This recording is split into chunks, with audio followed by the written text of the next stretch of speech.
যে খবরে এই মুহূর্তে আপনাদের জানাবো, আন্তর্জাতিক সাইবার অপরাধ চক্রের পর্দা ফাঁস করল সিআইডি। 240 কোটি টাকা তছরূপ করা হয়েছে, কেলেঙ্কারি করা হয়েছে, এমনটাই অভিযোগ। সিআইডির তরফে মোট 17 জনকে গ্রেপ্তার করা হয়েছে। এদের মধ্যে 2 জনকে বিহার থেকে গ্রেপ্তার, কলকাতা থেকে গ্রেপ্তার 1। বিক্রম দাস আমাদের প্রতিনিধি রয়েছেন আমাদের সঙ্গে। বিক্রম, 17 জন গ্রেপ্তার এই গোটা চক্রের, ঠিক কি জানা যাচ্ছে এখনো পর্যন্ত?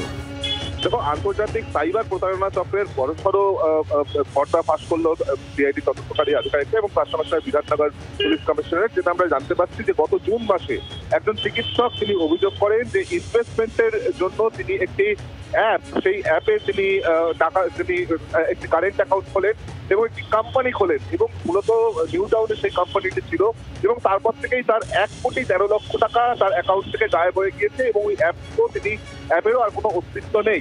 এরপরই সিআইডি এবং বিধাননগর কমিশনারেটের আধিকারিকরা তারা তদন্ত শুরু করে এবং যেটা জানা যায় এটা একটা অত্যন্ত বড়সড় চক্র, যা কিনা দুবাই থেকে সম্পূর্ণভাবে পরিচালিত হচ্ছে। যেখানে একটি কর্পোরেট অফিস খোলা হয়েছিল নিউ টাউন এলাকায় এবং সেখানে বিভিন্ন লোককে অ্যালিওর করা হতো একটি অ্যাপের মাধ্যম দিয়ে, যেখানে বলা হতো যে তাদেরকে কোম্পানি খুলে দেওয়া হবে, তাদেরকে কারেন্ট অ্যাকাউন্ট খুলে দেওয়া হবে এবং এই বলে তাদের যে সমস্ত বিভিন্ন ক্রেডেনশিয়ালস রয়েছে বা বিভিন্ন যে ডকুমেন্টস রয়েছে তা কিন্তু নিয়ে নেওয়া হতো। এমনকি একটি ফেক সিম কার্ড তৈরি করা হতো যা সম্পূর্ণভাবে যার অ্যাক্সেস চলে যেত দুবাইতে এবং এভাবেই কিন্তু কোটি কোটি টাকা তছরূপ করা হয়েছে। মোট 250 কোটি টাকা এই চক্র তছরূপ করেছে গোটা দেশের বিভিন্ন জায়গা থেকে, এমনটাই মনে করা হচ্ছে।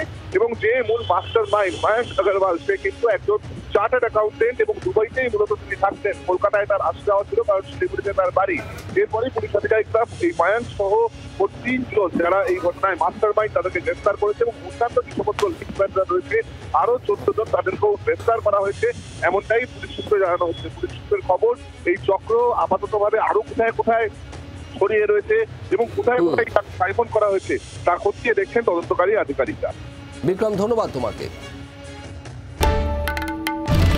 বাংলার আওয়াজ, বাঙালির আবেগ, জি 24 ঘন্টা।